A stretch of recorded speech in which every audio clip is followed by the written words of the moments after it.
Yo YouTube, how you guys doing? Welcome back to another gameplay review video. If you guys not seen this series, this is a series I've been doing where every week I do one video where viewers can submit their footage to me, and I basically go through and I review their footage. I'll talk about what they do right, I talk about what they do wrong, I talk about what like what could potentially be worked on, and I kind of just try to give advice for players in general. This time around we have a killer game that was submitted that is a Legion game, and this is a rank 7 Legion. I mean, I guess you could probably just read that up here. It's rank 7 Legion. Also we have this fancy fancy drawer that I could use. You know, if I want to be like John Madden, I can basically be John. I could draw dicks. I can do whatever the fuck I want. It's great. But for this game, we have a rank 7 Legion. There was a note left with this. Let me go see exactly what the note said. Hold on. It says, "Hello there, this is a recording of me playing as Legion in Hawkins, and let's just say it didn't go well for me. I still had fun this match, and the survivors were really nice. I viewed the game from their perspectives afterwards, generally really nice to other friends, and interesting to see how they shared information, and I made a plethora of mistakes to go through. I think main mistakes were that I easily lost my orientation and trying to cut corners too much, but I'm interested in to see what you think / see. Here you go. So generally, yeah, I mean, pretty straightforward. Just had a game, you lost. Not really much there to really like add anything as far as like insight to this. So let's just play this out and see how this goes. So you're playing a Legion and you're on Hawkins. We're gonna start off with your build like we always do. So right off the bat, your perks are. This is one of those situations where I'm assuming you don't have every perk, right? Like this is like 3 out of your 4 perks are still tier 2 and not tier 3. And the only tier 3 perk you have is a teachable of like Legions.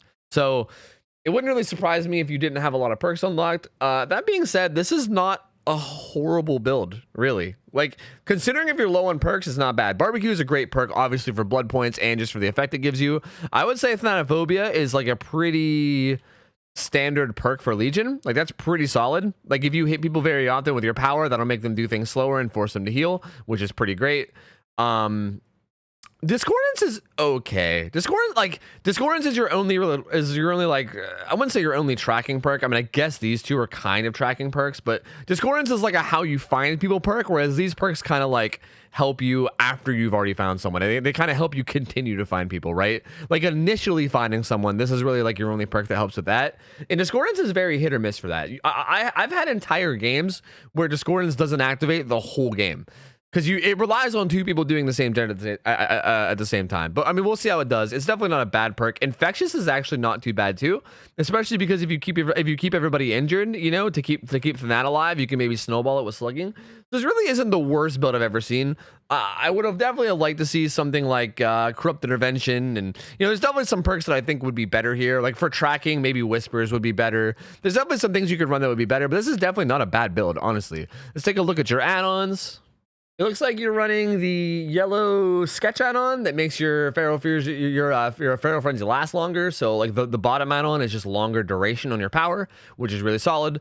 And then that is the smiley face, or is the defaced pin, which is a yellow add-on that makes it so that basically if you hit somebody and then like with your Feral Frenzy and then you get like the Killer Instinct, if you hit somebody while they're glowing with Killer Instinct, so basically any chain hits that you get with your power will apply Mangled to those survivors until they healed. So it's kind of like Sloppy Butcher, but in a add-on. So that's actually really good. That's actually really good to combine with, I would say, both of these. I would say that combines really well with both of these perks. Because ideally, you want people to stay injured so that you have stacks of Thanat, and also if they stay injured, that means you can possibly snowball. So that's actually a really good combination. That's a very well done. I would say these add-ons just kind of fit your build really well. To be honest with you, I'm actually kind of impressed. I feel like usually when I do these videos, like the builds don't really have much synergy, but these are probably like, obviously you could have done a higher rarity for your bottom one, but these add-ons definitely they definitely go really well together. So let's see how this goes. Let's see how this game plays out. We'll just start it from here. Okay, so you spawn in. Also, this weapon skin is what I don't even recognize this weapon skin. Maybe I don't play Legion enough, but that's a pretty looking weapon. I like this weapon. That's kind of cool. Okay, your Discordance does activate, so you're gonna head over here. Let's see what you do. Pop your power. You are dangerously close to getting stunned there, which normally getting stunned isn't too bad to get you out of your power, but you kind of want to get multiple hits here, which is, you know, definitely ideal. You're going after this dude. Swing around the light. No. Okay, so first off, Okay, I'm already gonna say some stuff. Okay, so your power, like, while you're doing this, you kind of have to keep an eye down here, right? Like, you got to see how much of your power is left. If your power starts to get low, you kind of just got to go for a hit, right? Like right here, first off, it wouldn't have been crazy for you to just swing at this motherfucker, because he's either gonna like fake this pallet or he's not, right? So it wouldn't have been crazy for you to just swing at him, and you didn't, which is okay. But also, like, you see this? You see this, and you can also hear them. Like you like not only do you see it, you could also hear them too. Like if you listen, here, watch, have a listen.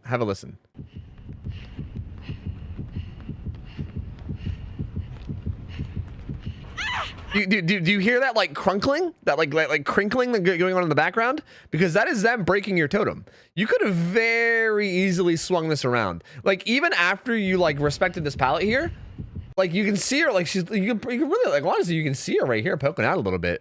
This is like the second he walks away from his pallet without throwing it, you can easily just turn around, swing, hit this guy. That refills your meter. Then you can go up to this guy, hit him. That refills your meter again. These guys both get mangled because of your add-on. That would have been huge. This would have been a huge play. This would have been a huge play, and it's in the early game. So already this is really unfortunate. Like, that might seem like a tiny mistake, but like I feel like that was actually quite significant. Because like, yeah, you end up hitting them anyway, but now they're not really affected by mangled like they would have been. They're not in deep wounds, so they lose out on that. It's a lot of like missed like pressure, really. But honestly, this, you know what? Pretty good though. Pretty good. I would slug this guy. I would get a hit on him. Yeah, get one hit. You maybe should have tried to cut him off there, but that's okay. Yeah, I still think it's worth getting a hit here. You can even pop your frenzy. Yeah, there you go. There you go. Respect this. Yep, there you go. Vault it. Keep an eye out for her to vault it. Good. Get the hit and then go back to the... I would go back to the down guy and get the hook if I were you. Although they're both over there. Okay, that's what you're doing. Good. You're doing exactly what I think you should be doing. Very good. You run over, you pick her up. Gonna hook her real quick. I mean, you're doing great. That was great. That like that decision to slug him and then get that hit was really smart. That's the exact, I mean, hell, I was saying exactly what I would have done in your situation, and then you did it to a T. So very well done. And now you know that these guys are on this gen, so that's also pretty solid too. So you can go over there and pressure it. And you can do, well, you seem to be kind of lost. You're not really sure where the blood, where the scratch marks are going, but that's okay. You second guess yourself for a second, but that's not really like a huge deal. You can't seem to find anybody. You didn't really look too hard though. I guess you're just like, fuck it, I'll go back to the hook. I mean, that gen was barely worked on, so that's kind of understandable for you just to come back to this hook now. Yep, you hit him. If you can get some chain hits, that would be really good. Ooh, this is kind of far away. This is a bit far. Like, I like that you're going for it. I think it's a good decision to go for it, but this is definitely pretty far. Swing. Hey, there you go. That was really good. That's exactly what I was talking about a second ago. I gotta say, I'm honestly kind of impressed so far. That's what I was talking about a second ago. Like, if you guys look right here, like, if this bar ever gets like to the point where it's about to run out, you just have to fucking swing for it. And it was about to run out here, and you just like last second swing. That was actually really good. That was like perfect, honestly. That was literally perfect. It was like your last chance. Well, you know what? This is good. Everyone's injured. I was gonna say you probably could have even went and like got more hits to apply mangle to more people, but this is also a good play. I'm really wondering why you didn't. That's really interesting that you just ate that pallet without trying to do anything. You didn't try to mind game it. You didn't try to swing through it. Like nothing. You just kind of ate it. That was kind of odd. You definitely could have got it down there. Okay, that works too. That works. FYI, I think you played that pallet wrong. I think you could have tried to do something there. I'm not going to bother rewinding for it, but I think you could have done something there. You could have either respected it and tried to bait him into dropping it so you can play it afterwards, or you could have just swung at it and saw if you can get a hit rather than just eating a stun for free. Like, I don't know if it's ever really worth to just walk into a pallet without at least like swinging. You know what I mean? You thought you heard somebody drop, but you didn't. That was just her whining. I think that's why you looked around. I heard that little like grunt too. It kind of sounded like a drop, but I don't think it was. You got discordance going off over there. Plus this dude just dropped down, so you're gonna drop down and chase him. This isn't terrible. I will say something I do want to say real quick. Just in general, this is just like a Hawkins tip, okay? These upstairs gens, like that one, and then also the one that was like behind you, those gens are very hard to like patrol, right? Like, you see how long it took you to chase them off that gen? You had to like go out, up around, up the stairs, and then that makes them vault, right? Like, you got to go through so much. As a matter of fact, here, like, I'll go ahead and back it up. Like, to put pressure on this gen, like, you literally have to come out here, go up around, chase them around this way, come around the backside, and then like chase them down here, right? Like, it's like a whole ass fucking marathon just to like push them away from this gen and like force them out of the map. And then even still, even after you push them out, they always end up with a fuck ton of distance. Like what happens here. Like, they fall down and then they have a ton of distance on you. So like those gens are really hard to pressure. It's really not crazy to just kind of let survivors have those. I'm not gonna say that's the correct play in every game. I don't even think it was necessarily the correct play here. I'm just saying in general, I think giving up those gens and just letting them have them is not always the worst play.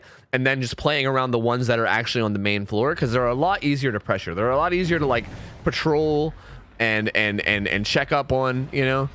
This was a really good play because the scorings was going off here. Everybody's injured, which is great for you. That means they're doing things slow, and you could one-shot down them, which means you could then follow up.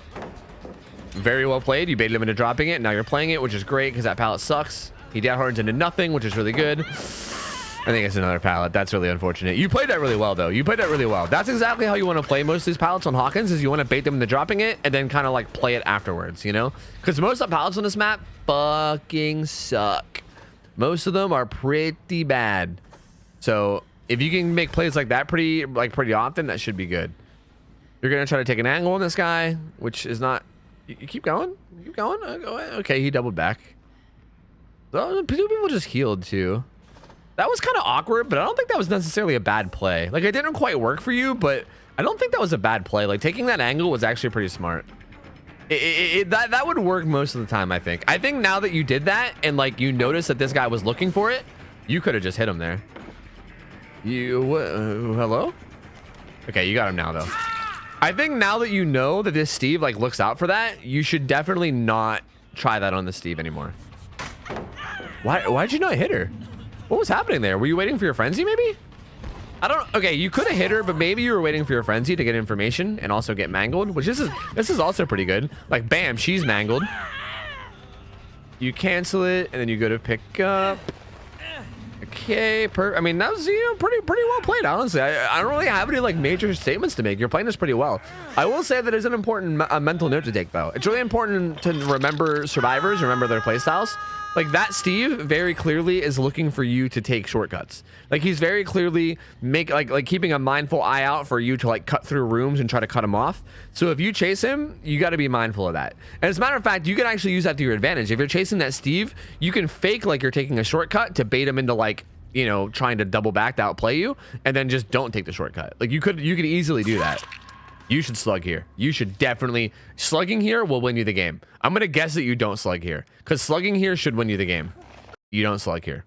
You don't slug here. Literally slugging here, the game's over. It's over right here if you slug. This is really unfortunate that you don't, because they're going to get that unhook while you hook that guy, and then all your map pressure, all your potential map pressure is basically gone. That is really unfortunate. And even if they don't get the unhook, like, these guys are now like further separated than they were. Like, that dude on that gen, you should just leave that. That's way too far away. Like, honestly, well, we'll see how this plays. We'll see how this plays before I make any major comments. We'll see. Okay, he went around this side. The way you play these pallets is strange. I think you were trying to bait a drop there without getting stunned, but I think you just accidentally stood too close. I think that's what just happened. Because, like, baiting a drop there is good, so that that way you can play afterwards, but, like, you know, obviously when you just stand there and let yourself get stunned, that's generally not ideal. Looks like you seem so indecisive right now. Like, what are you looking for? I don't understand what you're looking for here. Like, what are you looking for? Like, okay, you were following this Steve, right? Like, you can see his scratch marks and stuff. You can see the blood. Like, you can see the tracks, right? Like, you can see that they go this way. Like, it's very obvious that they do, and there's obvious that there's nothing over here, right? Like, the second you look here and there's, like, no scratch marks, like, did you think that he walked over here? Because, first off, there'd be blood. Like, he was bleeding. Like, if we back it up a couple frames... Wait, can I back it up a couple frames? Hold on a second. Like, if you notice, like, he was injured. Like, there's blood. Like there's blood. The thing about injured people is if you're chasing somebody that's injured, they can't really stop running and walk away. Unless they have like lucky break or no mither or some shit, right? But assuming they don't have some weird fucking perk that stops bleeding, they can't just walk away and like start stealthing. It's impossible because you'll see a massive blood trail that leads right to them. So the fact that you're chasing this guy while injured, and the fact that like I think that's what happened here, right? I might be wrong. I might be completely wrong here, but it kind of looks like you think that he went this way because there was a couple scratch marks here, right? Scratch marks are fucking wonky. Sometimes they go in weird places. So I think because the scratch marks like extend out a little bit here, I think that you think that they went this way because you like come in here and you're like, oh shit, where is he? You're like looking around. You're like, oh, where is he? Huh? Over here? Huh? Did he go over here? Huh? Where is he? Like it seems like you're looking for the dude. But he's definitely went the other way. He definitely went to the right, like 100%. Now, don't get me wrong. Scratch marks in general are a bit wonky. So, like, I'm not going to give you too much shit. But keep in mind that when someone's injured, you should be relying more on the blood than the scratch marks. Especially on an indoor map like this. When you're in an indoor map like this and there's no grass, the only time that blood isn't really a reliable way to track people is if you're on a map that has a lot of grass. If you're on like Dead Dog Saloon or something, dude, best of fucking luck. There's so much grass, you'll never be able to track people. But a map like Hawkins or any indoor map or really anywhere where there's just not a ton of grass, blood is like your best friend when it comes to tracking, man. Like you definitely want to use that to your advantage. And you kind of didn't here. And I mean, it looks like it ends up being okay because you find other tracks. This person was going the other way, which you end up realizing. And that is so convenient. Holy shit. He unfortunately dead hards you, but that was really convenient. I was gonna say, I'm pretty sure there's a guy to your right too. I thought I saw this. I thought I saw the blood over there, but I wasn't 100%. Or scratch marks, or I saw something. I saw some kind of tracks over there. You're gonna pop this. He went to your right. I'm almost positive that was maybe a bad time to pop your power. Let's just back this all up. Wait, we didn't back it up. We went forward, I think. Okay, sorry. So this Steve dead hards you. Yeah, I'm pretty sure I see blood over there, right? Yeah, like that's. Wait, stop it. That's blood right there, is it not? I'm pretty sure that's blood. I might be wrong because like it's kind of hard because like it's like a YouTube video and not an actual game, but it looks like that might be blood towards like a blood trail back there, but I might be wrong. I mean, a random dude does run out from over there, but you miss on this Steve, he stuns you, but the guy that runs out from there is full health, so maybe not. Maybe that wasn't blood. I don't know, but the ace runs out. The Steve runs to the right and the ace is to the left. I honestly don't know if I agree with this opinion to chase the ace, but even here, like I don't know why you pop your power and then go to the pallet. Like you're kind of breaking line of sight on him, and then like not like you're kind of fucking yourself over by breaking line of sight. Like all you have to do is follow him. Like if you just follow him, like you're Legion, man. You go faster than him. You can vault everything he vaults. You can literally just follow him exactly. Like you don't need to take any fancy angles. Just follow him exactly. I'm pretty sure that he just went over here. Like I'm pretty sure that he's around that corner. I'm fairly sure. You like check it for like a second, but then you instantly give up and you're like, no, wait, I don't think he's over there. And then you're like, wait a minute. Oh shit, where is he? I don't know anymore. Oh God, what's happening? And then you run her back over and then you find him. But by now your power's out. So like, I don't know. I don't even know if it was the right decision to chase this guy at all because you had that injured Steve that you could have chased. He kind of just faked you there, which, you know, sometimes you fall for fakes. That happens. I don't blame you for swinging at that. You didn't fall for it the second time though. This shot's pretty good. Very well done.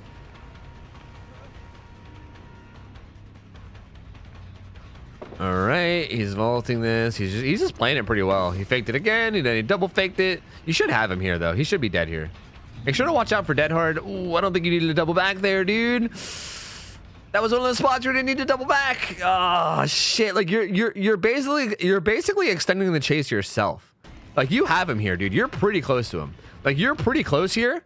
Like I don't think he can make that pallet if you just hold M1 after him. Like you're about to get bloodlust. I'm pretty sure, or well, maybe not. Well, yeah, you did eventually, but like you were really close to him. I think even if he got to that pallet, you would either A, hit him, or B, one more loop around it and he'd be dead. Like you were gaining distance on him really well, and then you like just tried to make a prediction call, and then you gave him a fuck ton more distance, which is really unlucky.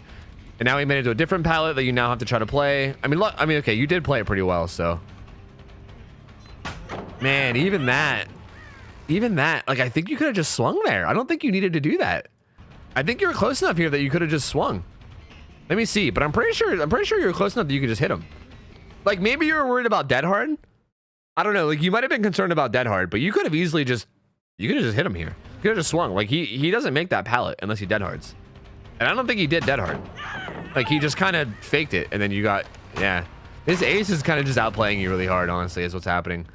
He's fighting us really well, and you happen to be falling for all the mind gauges going for. You take the time to kick both these pallets. This was a really bad chase. This just eliminated all pressure. All their teammates healed up now. That was a long time of no pressure on any gens. Luckily, you bail from the chase and you find Claudette right away, which is probably good. Probably good for you to bail from that chase. This, like, I don't think this is even worth it. This gen over here is done. This guy is in Narnia. Like, this dude is so far away. Okay, another tip, if you're ever playing Legion, just in general, if you're ever playing Legion, if the survivor even seems remotely competent, this is like the classic play against Legion. Like, classic. If you notice that when you vault a window with Legion, it like launches you like really far. This happens with windows and pallets. It like launches you out a bit. So like the survivor can very easily just like go around you and then vault the thing that you just vaulted, right? Like that's a very, anyone that plays Legion a lot probably knows this. That's a thing that people do very often. So he did that very obvious juke.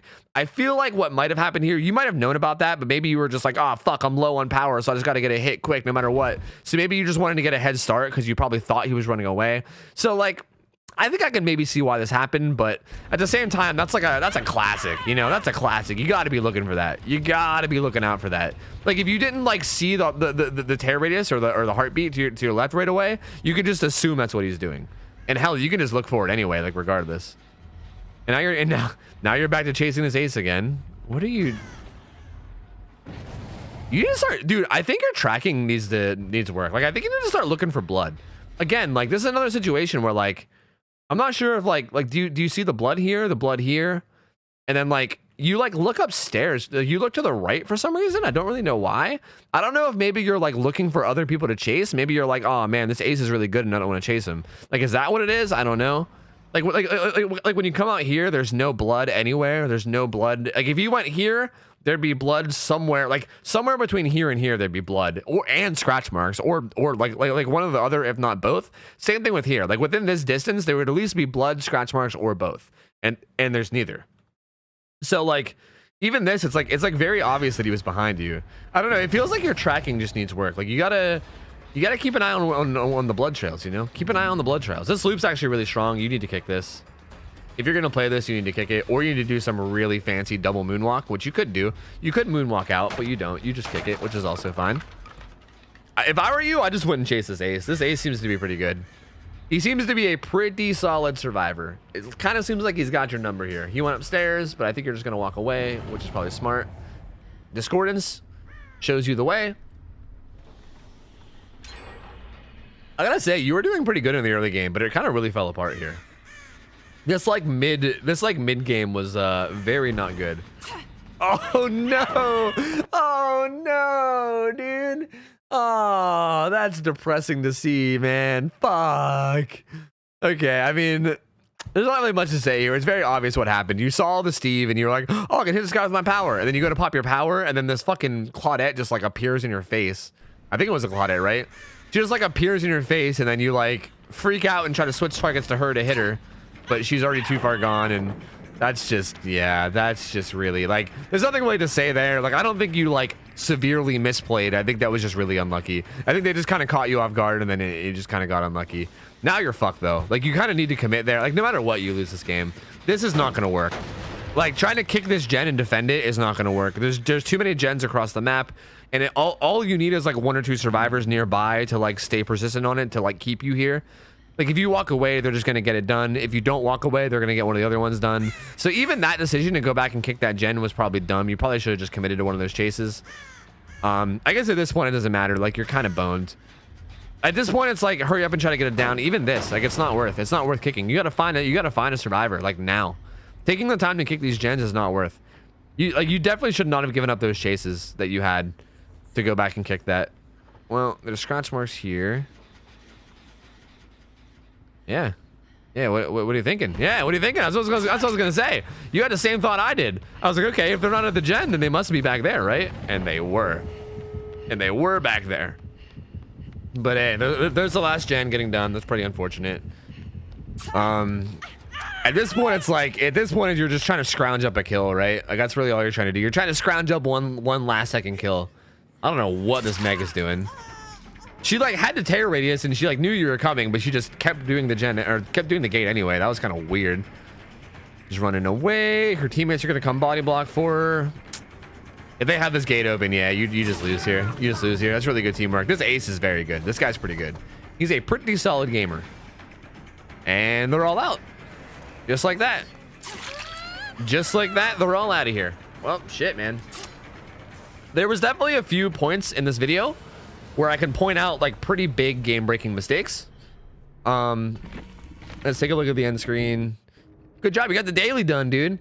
You also said that these guys were really nice, which is really good to see. It's really good to see people that are like decent at the game that are also nice about it and aren't dicks. There's nothing worse than people that are good at the game that are also assholes, man. Like, isn't that the worst thing ever? It's the fucking worst. I hate people like that. But good to see that these guys were just like nice and good sports about it. Let's talk about your mistakes. Let's talk about where you threw. Okay, so I'm going to start off with what I think was the biggest throw. I think the single biggest throw in the game was made right here. Right here.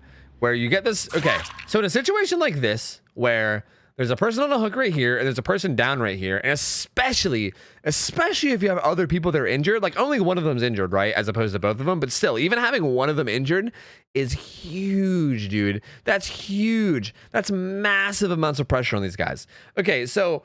here's the thing. This is one of those things where it's like, do you want to play efficiently as a killer, or do you want to play in a way that's like polite and courteous, right?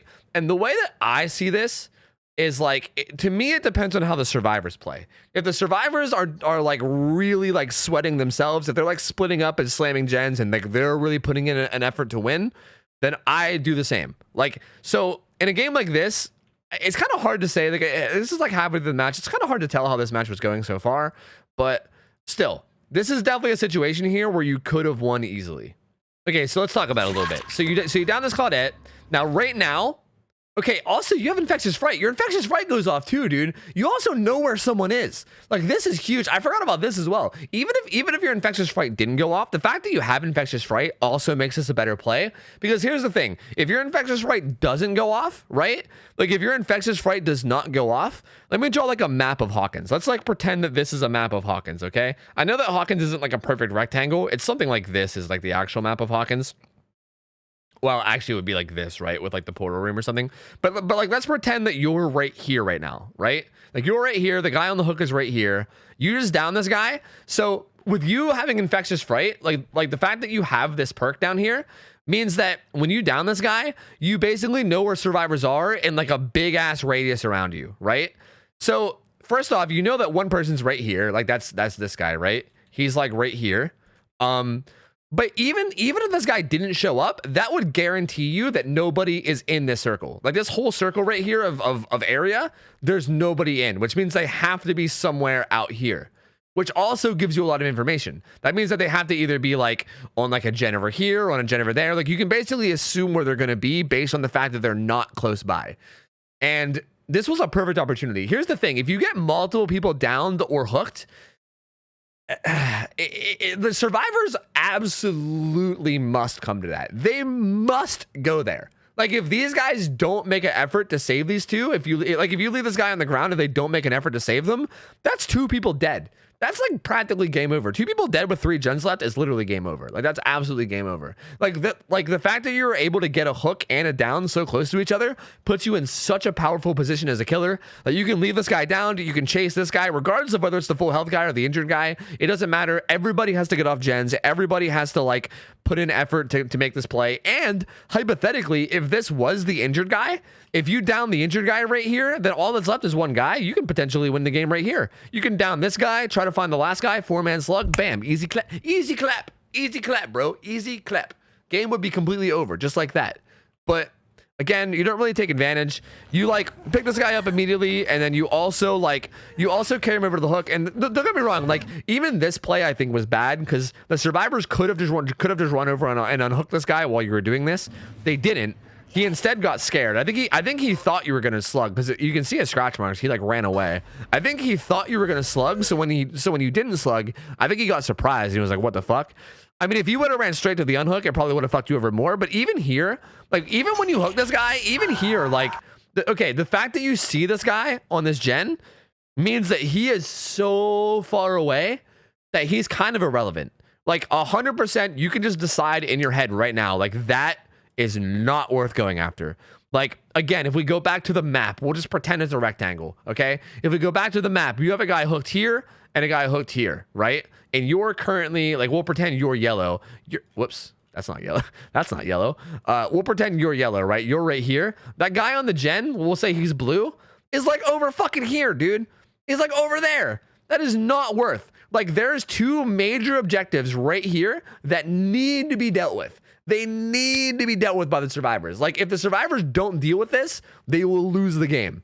So the fact that this guy's the whole way the fuck over here, or I guess on the map he would be over here, right? The fact that he's so far away means that this third guy, or maybe this third guy, I don't know which one's which, whoever the third guy is has to be making a move for one of these. He has to be. He has to be. And if you let him have it for free, then you're basically throwing the game. Because at the very least, you should get a 1-for-1 at one of these hooks. At the very least. Like, I think the worst case scenario here is that they unhook both people and you get one hook out of it. Like, you basically trade 2 for 1. Like, you down one person as they're unhooking and then the other person gets unhooked while you're doing it. That should be like worst case scenario. But it ends up not. Like, worst case scenario ends up being even worse. Because you like wander away. You like wander so far away. Like, were you planning on going the whole way to that gen? Like, they popped it anyway, but it wasn't even worth going. Like, that was way too far. It is not worth, like, if you have that much pressure on one side of the map, they have to come to you. You don't have to go to them. They have to come to you. And like, I know that that's like, you know, be like, well, Tofu, that's camping. Are you just telling them to camp? Yes, kind of. I kind of am telling them to camp. Yeah. I think if the survivors put themselves in a position like this, then you got to take advantage, right? That's efficient play. If they put themselves in a position like this is like your only position this game to actually get a win because they fucked up and they like I mean, really, it was the fault of the Claudette. She got greedy and tried to like hide right beside a hook survivor and sneak in an unhook as you walked away, right? Like, that was a super bad and greedy play from Claudette. And this would just be you taking advantage and punishing it. Like, really, it's the best way for you to get a win here. And you kind of just don't, like, you give it up. And I'm not sure whether you give it up out of just like lack of knowledge of how to play, or whether you give it up out of like trying to be courteous. Like, maybe you're just trying to be nice. I know a lot of people, and like, don't get me wrong, even me when I play killer, sometimes I'll do stuff like this just because like I want the survivors to have fun, especially if I know one of the survivors, right? Like, if one of the survivors is like a friend of mine or someone that I know, then like, you know, I'll make it a point to play like a little bit more fun and not like camp people out. And like, you know, sometimes I won't play the most efficiently just because I know sometimes it's not so fun to go against. But regardless of why you did it, you did do it. And like, you just let them have that unhook for free. And then even like here, you make this weird play with this Steve, and then like, I don't know, like, you just kind of end up in this weird spot now where like now you're just you're not doing anything. On top of that, your follow-up from it is also bad. Like what do you do here? Like, you do a thing where you don't really commit to any chases. You kind of try to follow the Steve, but then you give up on him too. Like, you had so much pressure right there, and you could have snowballed off that and literally turned it into a win. And instead, you kind of just wander around and do nothing. You know, you're like dropping chases, you're finding more chases, you're like randomly trying to, like, I don't know. You happen to like randomly stumble across the Steve again, like, and that was pretty lucky because this was not Steve's scratch marks. FYI, these scratch marks were not from Steve. Like, these were not his scratch marks at all. These were someone else's scratch marks. Like, these were Steve's scratch marks, right? Like, notice how those ones have blood? These scratch marks up here that you run into are not his. Like, well, those are the right, maybe. But these ones right here are not Steve's scratch marks. These are someone else's. So you're like kind of following someone else's scratch marks, and then you just happen to find Steve, which is really convenient. But like, I don't know, man. Like, this like play right here was the one major throw I think I saw from this whole game. Like, this, you easily could have won the game here, and it turned into a loss because you kind of just let them have unhooks, and you just kind of like let them heal up and let them get like resituated basically for free. Okay, I was about to skip to the next part that I was gonna skip to the next part where I think the next major mistake was, but then I realized that it was right here. I didn't even need to skip ahead. It was literally right here. So like you swung on this dead hard, which is like whatever, it happens, you know, like whatever, it happens. But even here, like you kind of fuck up here by like switching off the injured target and going for the ace. And I don't really know why you do. Like he's full health and this guy is injured. It's definitely more valuable to get the down on the injured guy than it is to go after the dude who's full health. So maybe it was just a case of bad tracking. I don't know. Again, you can kind of see him off to the side. Like at the last second, you can kind of see him over here, like off here to the right. But you can also like see the scratch marks going this way. And I think you can see the blood. Maybe. I think you can maybe see the blood. Well, kind of. I mean, you like immediately look to the right, or you immediately look to the left. We don't really get much of a chance. You see the ace? See, I would have looked over to the left, saw the ace, and been like, "Oh, that's not who I want," and then turned around and went for the Steve. That's what I would have done. You should be going for the Steve right now for sure. Like getting downs is huge. Like if you're on someone that's injured and you're about to get them down, you want to secure that down 100%. Again, especially considering that there's so many people injured right now. The fact that there's so many people injured right now, like your win condition with this build. Like the way that you're going to win games with this build most of the time is getting people injured, downing them, well, multiple people are injured, getting downs, and then with infectious fright, seeing where the other injured people are and downing them too, right? Like hypothetically, if you chase that Steve, you might have downed him in the next 10 seconds. You might have saw another survivor who's injured with infectious fright, downed them, and then you'd be back at that scenario that we were talking about before, where you have two people that are both downed, and then all the survivors have to get off gens because they can't do gens while their teammates are dying, right? Like they have to save people. Like it's all about making those scenarios. You want to make those scenarios happen as much as possible. You want to make those scenarios where survivors are like, fuck, we can't do gens because half of our team is dying. Like we need to go save them. They're either slugged or hooked and we need to go save them right now. Like you want to create those positions of power as killer as often as you can. And like you did the opposite right here. You had kind of a chance to by downing that Steve and getting a lot of pressure, and you were like, nah, fuck that. I'm gonna chase this full health ace, you know? And then it doesn't really help that this ace also just kind of gives you the Dickens. Like this guy definitely gives you the low down, dirty, good for nothing Dickens right here. Because you like kind of misplay by breaking line of sight.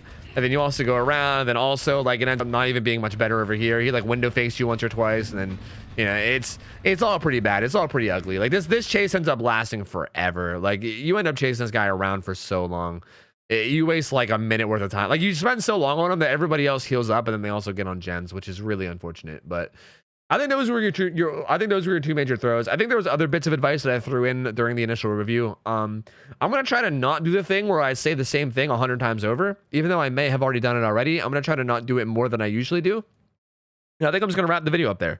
I think that's basically all there is. You didn't play that bad. I can tell that you like generally know what you're doing, and there was a lot of times where you made the same decision that I would make, and I think you were doing really good. It felt like up until that slug. Like that one point where you slugged that Claudette, it felt like up until that point, you were playing like perfect. Like I felt like up until right here. Well, wait, was it right here? I think I went to the wrong place. Up until right here, you played literally perfectly, I think. Like up until right here, like I think you were doing everything that I agreed with, and then right here is where it all went downhill. Like you not slugging this guy, all the decisions you make after this are where it all just soars downhill. You could have easily had the win right here, right now. But hey, honestly, it's okay. These guys were clearly pretty good survivors. Like that ace was pretty solid. A couple of these guys, like the Steve, seemed like he was pretty solid. You said they were apparently together and they were like communicating. So they were probably trying to be pretty efficient too. So really, all things considered, plus they were higher ranked, right? Like you're rank 7. I saw a couple of them were red ranks, right? I think a couple were red ranks, and like there was a couple that were like green and purple, maybe. Yeah, there was like a green and purple. Even the purple was rank 5. So really, like they were higher ranked than you. They were together in comms, and they were just pretty decent survivors. So really, all things considered, I think you held your own pretty well. I mean, you still got a lot of blood points. You still did pretty good. Like you got a lot of hits, a lot of downs. But yeah, hopefully you can learn something from what I went over this video. That's gonna be it. I'm gonna stop now before I rant too much. Thank you guys so much for watching this. I hope you guys enjoyed. Thank you so much for submitting this. I really enjoyed reviewing it. If you guys did like this video, feel free to leave it a like. It helps me a lot with the algorithm and all that. Subscribe to the channel as well, because I'm uploading literally daily. And also stop by my live stream. I'm live on Twitch on twitch.tv/OhTofu 6 nights a week. So feel free to stop by and say hello. And thank you guys so much for hanging out with me. I hope you guys have an awesome rest of your night. I'm out of here. See ya. Take care. See ya. I'm out of here. See ya. See you later. See ya.